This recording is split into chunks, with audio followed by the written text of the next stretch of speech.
नमस्कार, आप देख रहे हैं न्यूज वॉच इंडिया और मैं हूं आपके साथ सत्यम गौर। बुलेटिन की शुरुआत करेंगे कुछ अहम खबरों के साथ। सबसे पहले बात करेंगे उत्तर प्रदेश के उन्नाव की। उन्नाव से खबर सामने निकल कर आ रही है, जहां पर बदलते मौसम के साथ वायरल इन्फेक्शन तेजी से बढ़ रहा है और मरीजों को तेज बुखार के साथ सर्दी, जुकाम और सांस लेने में तकलीफ हो रही है। साथ ही वायरल से सांस की नली में संक्रमण का स्तर बढ़ रहा है। वहीं इन्फ्लुएंजा वायरस से मिलते जुलते लक्षण वाले मरीजों की बढ़ती संख्या को देखते हुए शासन ने अलर्ट जारी कर दिया है। बड़ी और अहम जानकारी आप तक पहुंचा रहे हैं, जहां आपको बताते चले कि जो मरीज हैं वो वायरल के बढ़ रहे हैं, जिसको देखते हुए स्वास्थ्य विभाग भी अब अलर्ट हो गया है और तमाम मरीजों को उचित दिशा निर्देश भी दिए जा रहे हैं।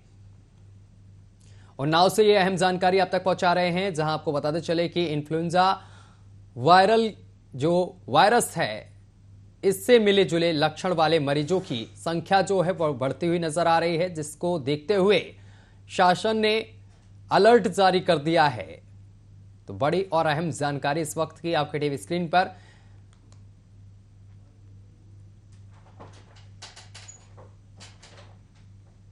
जो इसमें जुकाम सर्दी चल रही है, जो कोरोना की तरह से इन्फ्लुएंजा वायरस होता है, ठीक है, H3N2 टाइप का इन्फ्लुएंजा वायरस ऐसा माना जा रहा है कि इस टाइप का इन्फ्लुएंजा है। इसको कोरोना की तरह ही बचाव करना है कि डिस्टेंसिंग करें, लोग मास्क पहने, हाथ धुलें बार बार और थोड़ी दूरी बनाए रखें, गुनगुना पानी पिए, पंखे के नीचे कम रहे, ये सब सावधानियां बरतें, खाना ताजा खाएं। अब तक पेशेंट कितने आ चुके हैं? जुकाम के जो इस समय ओपीडी में आ रहे हैं, लगभग 70-75% लोग खांसी जुकाम के आ रहे हैं। तो ये सीजन चेंज के नाते भी ये है, ये कह सकते हैं कि इन्फ्लुएंजा तो है ही है, जुकाम जो होता है इन्फ्लुएंजा वायरस ही होता है, लेकिन जांच कराई जाएगी तो मान लो उसमें जो आएगा इंडिकेट किया जाएगा। कोरोना वायरस जैसे था, ये भी एक जुकाम की तरह ही तो था, उसी की वैरायटी थी, रोज अपना जीन्स चेंज करता रहता है। अगली खबर बिजनौर से है। बिजनौर के अफजलगढ़ थाना क्षेत्र के गांव कल्लूवाला मीरापुर के बीच बने पुल पर एक चलती कार में अचानक आग लग गई। वहीं गनीमत रही कि इस हादसे के दौरान कार में सवार सभी यात्री कार से सुरक्षित बाहर निकल आए। बताया जा रहा है कि ये कार सवार काशीपुर से आ रहे थे, तभी अचानक शॉर्ट सर्किट की वजह से कार में आग लग गई।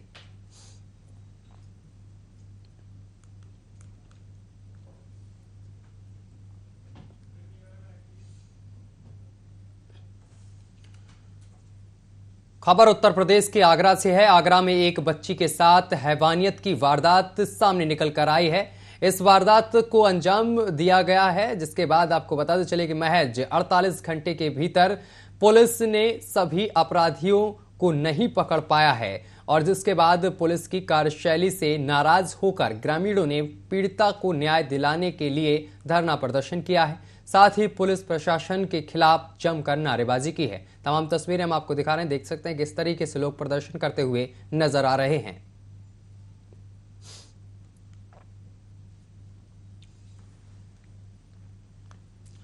और उत्तर प्रदेश के सहारनपुर में एक बार फिर से सड़क पर तेज रफ्तार का कहर देखने को मिला है। बता दें कि देवबंद नगर में एक युवक की बाइक डिवाइडर से टकरा गई है, जिस हादसे में युवक गंभीर रूप से घायल हो गया है, जिसके बाद मौके पर पहुंची पुलिस ने उसे अस्पताल में भर्ती कराया है, जहां डॉक्टरों ने उसे मृत घोषित कर दिया है। इसके बाद पुलिस ने युवक के शव को कब्जे में लेकर पोस्टमार्टम के लिए भेज दिया है। वहीं परिजनों में इस घटना को लेकर आक्रोश है।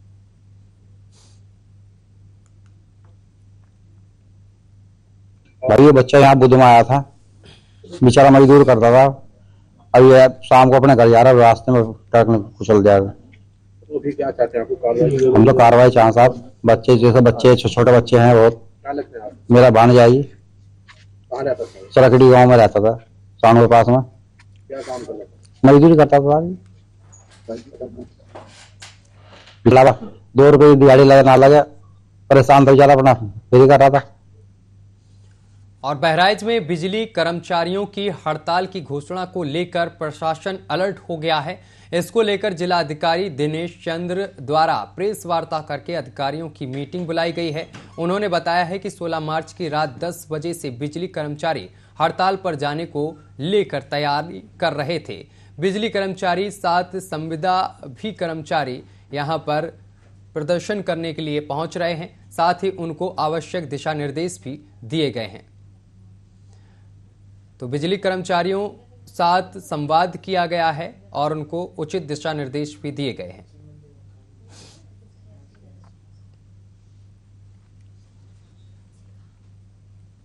की जो प्रस्तावित हड़ताल जो 16 तारीख की रात्रि 10 बजे से है, 72 घंटे का इनका सांकेतिक हड़ताल है, उसको दृष्टिगत रखते हुए जनपद स्तर पर एक बृहद बैठक अभी हम लोगों ने आयोजित की है और जिसमें हम लोग ने ये प्रयास किया है कि संवाद स्थापित करते हुए ऐसे कर्मचारी जो स्ट्राइक पर जाने का आह्वान किए हैं उनको मोटिवेट किया जाए, क्योंकि ये जो इनकी समस्याएं हैं वो उत्तर प्रदेश स्तर पर इनका समाधान है और शासन स्तर पर माननीय मुख्य सचिव महोदय, माननीय ऊर्जा मंत्री जी और मुख्यमंत्री जी संवेदनशीलता के साथ जो इनकी समस्याएं जिनका निराकरण किया जा सकता है उस पर विचार कर रही है।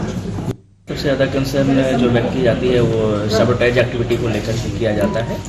तो इसके लिए जो विद्युत विभाग द्वारा जो उनके संवेदनशील स्थानों की सूची प्रदान की गई है हमें, उसके अनुसार हमने ड्यूटियाँ लगाई हैं और हमारे जिलाधिकारी द्वारा संयुक्त रूप से जो कर्मचारी नेता है उनसे वार्ता की गई है और एक सहमति इस मामले में व्यक्त हुए, जो एक कंसेंसस बना है कि किसी भी प्रकार से ये जो हड़ताल है वो किसी के लाइफ थ्रेटनिंग सिचुएशन तक ना जाने पाए और हम अपनी तरफ से पूरी तरीके से तैयार हैं कि किसी भी प्रकार से यदि कोई सबोटेज एक्टिविटी होती है या सरकारी संपत्ति को नुकसान पहुंचाते हैं या आम जनजीवन बाधित करने का प्रयास किया जाता है।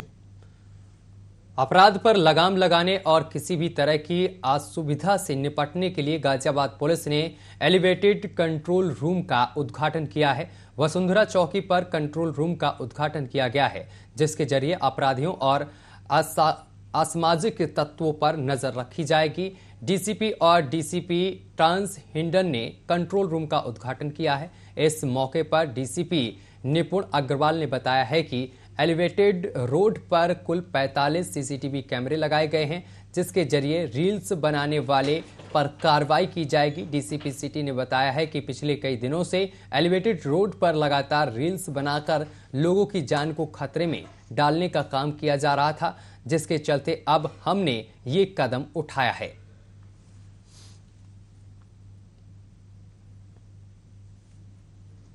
कंट्रोल रूम में हमारे 2 कांस्टेबल्स रहेंगे, राउंड द क्लॉक 8-8 घंटे की ड्यूटी रहेगी और ये प्रॉपर तरीके से मॉनिटर करते रहेंगे। हमने कंट्रोल रूम का CUG नंबर भी हम लोगों ने जारी करा है। यहाँ पे व्हाट्सएप पे वो अवेलेबल रहेगा नंबर। किसी व्यक्ति को, किसी को भी, पुलिस वाले को कोई इस तरीके से अवैध गतिविधि वहाँ पे दिखाई देती है तो इस नंबर पे उसको फोटो वीडियो बना के तुरंत ही हमको रियल टाइम में भेज सकता है। हम लोग मोबाइल सेट के थ्रू और हमारा जो हैंडसेट होता है, रेडियो कम्युनिकेशन होता है, उसके थ्रू तुरंत ही इनको रियल टाइम में हम पकड़ लेंगे। सर, आज भी एक ऐसा वीडियो वायरल हुआ है जो 3-4 जगह के हैं, जो दिल्ली और विजयनगर और इंदिरापुरम कई जगह के बताए जा रहे हैं, उन पर क्या कहते हैं? देखिए, उन वीडियो को तस्दीक करा जा रहा है। अगर वो दिल्ली के होंगे तो हम दिल्ली पुलिस को उसकी सूचना देंगे और अगर अपने यहाँ के होंगे तो जो भी कार्रवाई हम उसमें करेंगे। पड़ोसी देश नेपाल से लेकर जिले के अलग अलग जगहों से इलाज कराने के लिए अलग अलग जगह से आए सरकारी अस्पतालों में लोग, तो उसे इलाज नहीं मिल सका है। ऐसे में गोंडा का स्वास्थ्य विभाग पूरी तरीके से भगवान भरोसे चल रहा है। गोंडा जिले में एक भी फिजिशियन, हृदय रोग, आंख के डॉक्टर और रेडियोलॉजिस्टिक की तैनाती पिछले कई महीनों से नहीं हो पाई है। आलम यह है कि 4 बजे के बाद जिले का सबसे बड़ा अस्पताल, महिला अस्पताल के ओटी में ताले लग जाते हैं। दोपहर 1 बजे के बाद अल्ट्रासाउंड कक्ष भी हो जाते हैं बंद।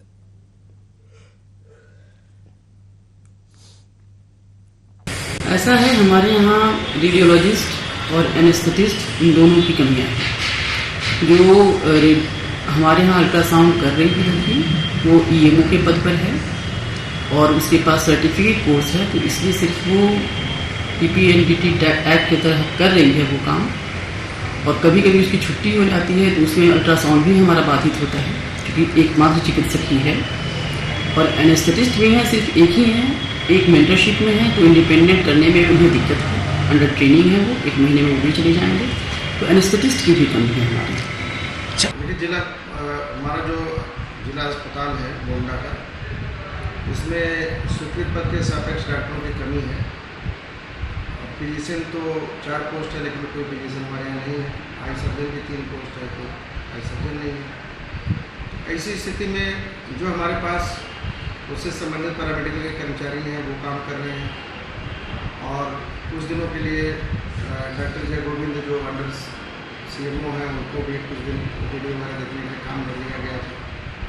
लेकिन जो अपना डॉक्टर जो इस पद पर न होने से मरीजों को देखने में परेशानी जरूर हो रही है, उनके ऑपरेशन वगैरह की दिक्कत हो रही है। जहाँ तक फिजिशियन का सवाल है, फिजिशियन भी न होने से जो हमारे रेगुलर डॉक्टर हैं या जो संविदा के MBBS डॉक्टर हैं, इन लोगों से OPD का लिया जा रहा है और शासन को बराबर माननीय शासन को भी सूचनाएं भेजी जा रही हैं। रेलवे विभाग द्वारा बनाए गए अंडरपास लोगों के लिए सिवाय सरदर्द के अलावा और कुछ नहीं है। वहीं हाल महोबा स्थित बजरिया जाने वाले मार्ग पर बने अंडरपास का है। बजरिया की ओर यात्रा करने वाले लोगों को 2 किलोमीटर अतिरिक्त यात्रा करना पड़ रहा है, जिससे लोगों में खासी नाराजगी देखने को मिल रही है। इसी समस्या को देखते हुए रेलवे ने पहले बने रास्ते से जो विभाग द्वारा बंद कर दिया था, अब वहां नीचे से 2.5 मीटर चौड़ा अंडरपास बनाने की योजना बनाई है, जिससे लोगों को बजरिया की ओर यात्रा करने में दिक्कत ना हो। रेलवे विभाग द्वारा अंडरपास बनाने की पहल महोबा के सांसद पुष्पेंद्र सिंह चंदेल की पहल पर समस्याओं को देखते हुए रेलवे ने ये फैसला लिया है। ये समस्या थी कि जो है आए दिन जो है 12 महीने जो रहते हैं साल के, उसमें 9 महीने ये अंडरब्रिज बना हुआ है, इसमें जो है 9 महीने तक लगातार पानी भरा रहता है, जिस कारण यहाँ से आवागमन करने के लिए जो यात्री यहाँ से निकलते हैं, स्कूली बच्चे जो यहाँ से निकलते हैं, उन्हें आए दिन ये समस्या बनी रहती है कि पानी से होकर गुजरना पड़ता है। उस पानी में लोग गिरते भी और चोट भी खाते। तो उस समस्या को देखते हुए कुछ दिन पहले यहाँ GM का दौरा हुआ। GM साहब से हम लोगों ने समस्या को अवगत कराया। माननीय सांसद जी के द्वारा इस समस्या को रखा गया। GM साहब ने आश्वस्त किया कि एक URB यहाँ पास किया जाएगा, एक नया URB बनेगा, जिसके तहत जो स्कूल के पढ़ने वाले बच्चे हैं उस URB के नीचे से निकलेंगे और छोटे वाहन जो मोटरसाइकिल वगैरह है वो भी उसमें गुजरती रहेगी। लेकिन आज जो है DRM के द्वारा जो ज्वाइंट टीम यहाँ भेजी गई निरीक्षण के लिए, उस टीम ने ये बताया कि ये URB बनना है, ये आपको उसी ब्रिज के ऊपर से बनाया जाएगा। तो हम लोगों की ज्वाइंट जो टीम एकत्रित हुई यहाँ, हम लोगों ने उनको निरीक्षण के दौरान ये बताया कि साहब यहाँ तो यह पानी का जल भराव हमेशा बना रहेगा और फिर ये समस्या बनी ही रहेगी। और जो पानी की पर्याप्त व्यवस्था नहीं है, कोरोना काल में जो RO लगे हैं वो RO क्षणिक रूप से बंद कर दिए गए थे बिजली विभाग के कारण, उनमें जो है कुछ दिक्कत आ गई है। वो सुचारू रूप से कुछ ही समय में तैयार हो जाएंगे और पानी की सर्कुलेटिंग एरिया की महोबा को ये बहुत बड़ी उपलब्धि मिली है। अमृत जंक्शन में महोबा माननीय सांसद जी के प्रयासों से महोबा और बांदा दोनों स्टेशन सिलेक्ट हो गए हैं। अब अपना महोबा स्टेशन जो भव्यता, यहाँ की पौराणिक भव्यता है, ऐतिहासिक भव्यता, उसी के अनुरूप बनाया जाएगा। ऐसा इंस्पेक्शन में अभी GM साहब ने सांसद जी को आश्वस्त किया है।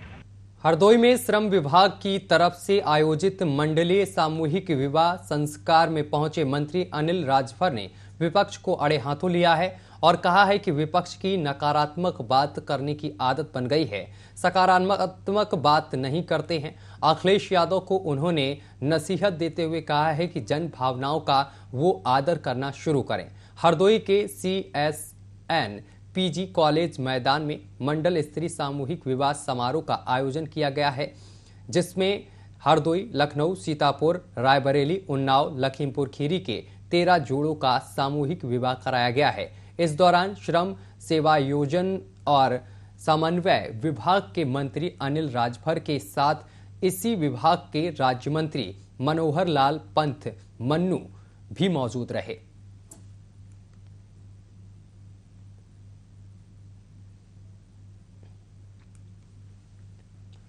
उन्नाव का रुख करेंगे। उन्नाव में राष्ट्रीय किसान मंच के राष्ट्रीय अध्यक्ष और आप नेता शेखर दीक्षित मृत पत्रकार अनुपम अवस्थी के परिवार से मिलने उनके घर पहुंचे हैं। शेखर दीक्षित ने परिजनों को सांत्वना दी है और पीड़ित परिजनों को हर संभव मदद देने का भरोसा भी दिलाया है। उन्होंने घटना को दुर्भाग्यपूर्ण बताते हुए प्रशासन से पीड़ित परिवार को मिलने वाली सभी प्रकार की सहायता जल्द से जल्द दिए जाने की मांग की है। वहीं मृतक पत्रकार अनुपम अवस्थी के परिजनों ने विधायक और जिला प्रशासन के अब तक घर न पहुंचने पर नाराजगी भी जताई है।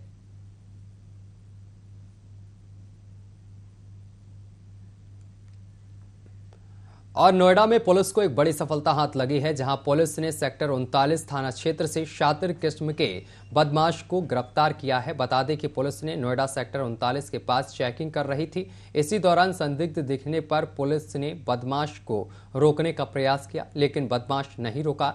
वहीं जवाबी फायरिंग में पुलिस ने आरोपी को गोली मार दी, जिससे कि उसके पैर में गोली लगी है, जो कि वो गंभीर रूप से घायल है। फिलहाल घायल बदमाश को अस्पताल में भर्ती कर दिया गया है, जिसके बाद पुलिस ने बदमाश को गिरफ्तार भी कर लिया है। वहीं पुलिस ने गिरफ्तार बदमाश को के पास से अवैध तमंचा, लूटे हुए 2 मोबाइल फोन सहित तमाम सामान बरामद कर लिया है।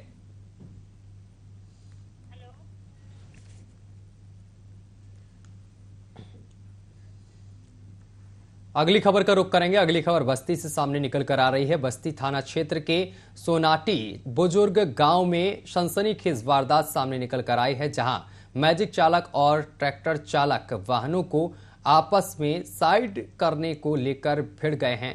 कहासुनी में बात इतनी बढ़ गई कि दोनों के बीच जमकर मारपीट हुई है और आपको बताते चले कि एक दूसरे ने पिस्टल भी निकाल ली है। दूसरे चालक पर हमला करने का प्रयास भी किया है। इस दौरान हाथापाई की तस्वीरें सामने निकल कर आई हैं, जिसके बाद सूचना पर पहुंची पुलिस पूरे मामले की फिलहाल जांच पड़ताल कर रही है। अगली खबर का रुख करेंगे। उत्तर प्रदेश में इन दिनों रील का क्रेज हर किसी के सिर चढ़कर बोल रहा है, और जब इस रील में असलाहा लहराकर फायरिंग भी की जाने लगे तो फिर क्या ही बात है, क्या ही कहना है। जी हां, उत्तर प्रदेश में एक बार फिर असलाह लहराते हुए रील वायरल हुई है, और इस बार ये रील किसी आम इंसान की नहीं है, बल्कि इसके तार सीधे राजनीति से जुड़े हैं। आखिर कौन है ये शख्स, इस रिपोर्ट से समझिए।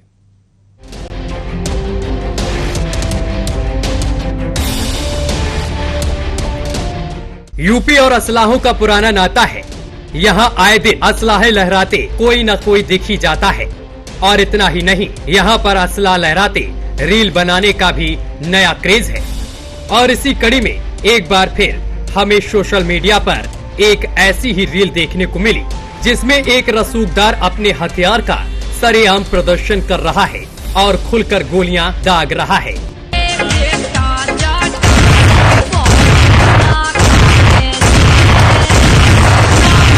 ये है यूपी, और यूपी में रहने वाले रसूखदार, जो 1 नहीं, 2 नहीं, 3 नहीं, 4 नहीं, 5 नहीं, बल्कि 6 राउंड फायर कर रहे हैं। वो भी इतने बेखौफ होकर कि उन्हें ये अंदाजा भी नहीं है कि अगर इस बंदूक से निकली एक भी गोली किसी की लग गई तो उसकी जान के लाले पड़ सकते हैं। दरअसल इस रील में एक के बाद एक फायरिंग करता दिखता ये इंसान देखने में तो आम लग रहा है, लेकिन इस आम से इंसान के तार राजनीति से जुड़े हुए हैं, और शायद इसी की वजह से इसकी दबंगई खुलकर सामने आ रही है। बता दें कि इस रील में गोलियां दागता ये शख्स कोई और नहीं, बल्कि बहुजन समाजवादी पार्टी के पूर्व जिला अध्यक्ष कुलदीप कुमार का सगा छोटा भाई है, जो अपनी दबंगई का जीता जागता सबूत दे रहा है।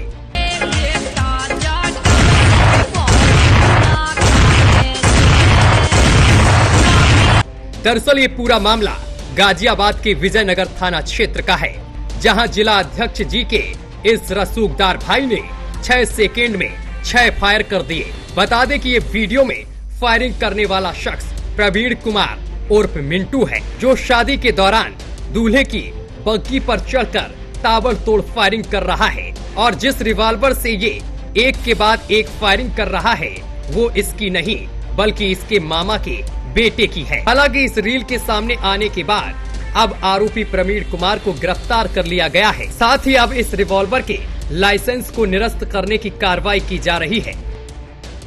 देखिए, ये थाना विजयनगर पुलिस को सोशल मीडिया के माध्यम से एक वीडियो प्राप्त हुआ था जिसमें एक व्यक्ति फायरिंग करते हुए प्रदर्शित हो रहा है।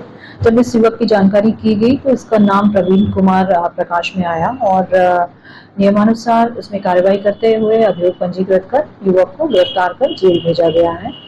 और इसमें बताया जा रहा है कि ये जो प्रवीण कुमार है ये पूर्व जिला अध्यक्ष रहे हैं बसपा के, उनके सगे भाई हैं। इस संबंध में पुलिस द्वारा अग्रिम कार्रवाई की जा रही है। अब जो फायरिंग में असला यूज किया जा रहा है, क्या उसके खिलाफ भी कुछ पता चला है किसका है, और उसके खिलाफ भी असला के लाइसेंस के लिए भी कुछ कार्रवाई? जी, इन्होंने बताया कि ये जो असला है ये इनके ममेरे भाई हैं, उनका लाइसेंसी असला है, लाइसेंसी रिवॉल्वर है, जिसके अगेंस्ट हम लोग निरस्तीकरण की रिपोर्ट जो है प्रेषित कर रहे हैं। अक्सर ऐसे कई मामलों में ये देखा गया है कि फायरिंग के दौरान कई अनहोनी भी हो गई हैं और इन अनहोनी में कई बार कई लोगों ने अपनी जान भी गंवाई है।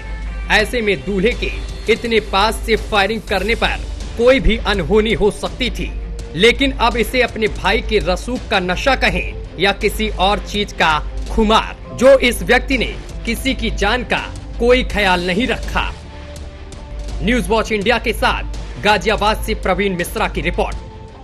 अगली खबर का रुख करेंगे रामनवमी के पवित्र पर्व पर सरकारी आखंड रामायण पाठ और नवरात्रि के दौरान दुर्गा मंदिरों में दुर्गा सप्तशती का पाठ कराने के सीएम योगी के आदेश पर अयोध्या धाम के संतों ने काफी खुशी जताई है, लेकिन सीएम के इस फैसले के बाद सियासत भी शुरू हो गई है। रिपोर्ट देखिए।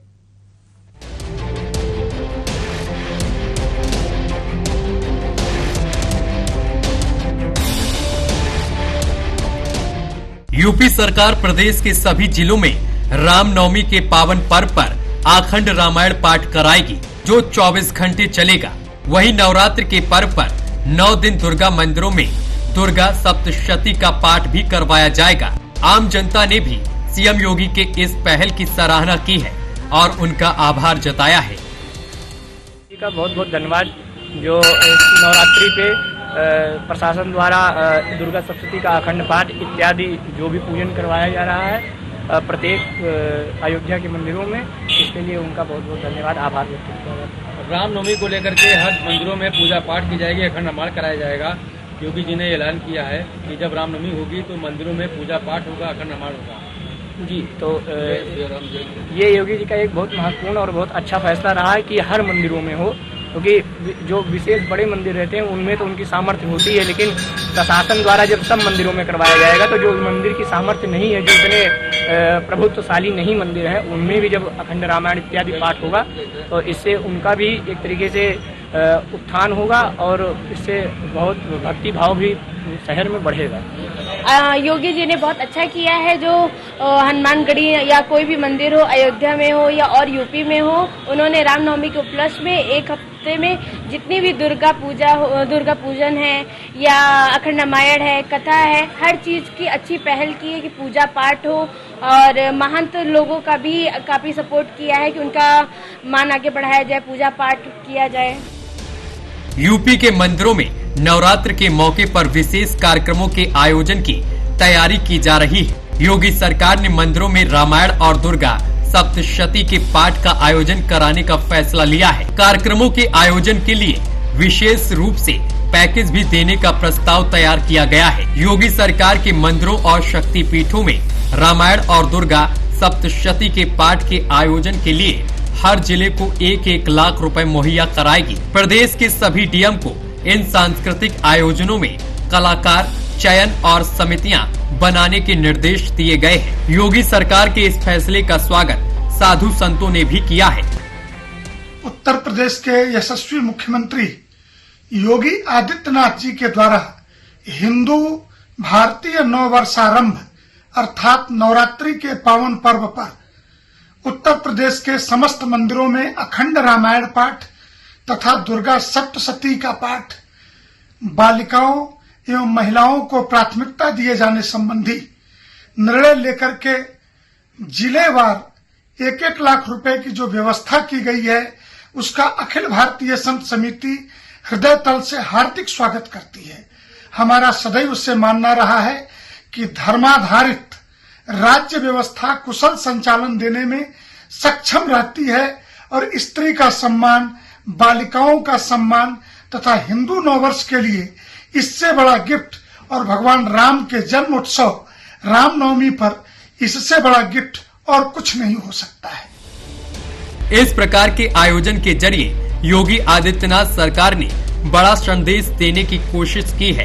इसके बाद यूपी के पूर्व सीएम अखिलेश यादव ने बीजेपी पर तंज कसते हुए ट्वीट किया है कि ट्वीट में उन्होंने लिखा है कि जिला अधिकारियों को 1 लाख रुपए देने के प्रस्ताव का स्वागत है, लेकिन इतनी कम रकम से होगा क्या? कम से कम 10 करोड़ रुपए देने चाहिए, जिससे सभी धर्मों के त्योहारों को मनाया जा सके। भाजपा सरकार त्योहारों पर फ्री सिलेंडर दे। फ्री सिलेंडर की शुरुआत इसी रामनवमी से हो। Bureau report, news watch India. और चलिए इसी के साथ बुलेटिन में अभी के लिए बस इतना ही। देश दुनिया की तमाम खबरें देखने के लिए देखते रहिए न्यूज वॉच इंडिया।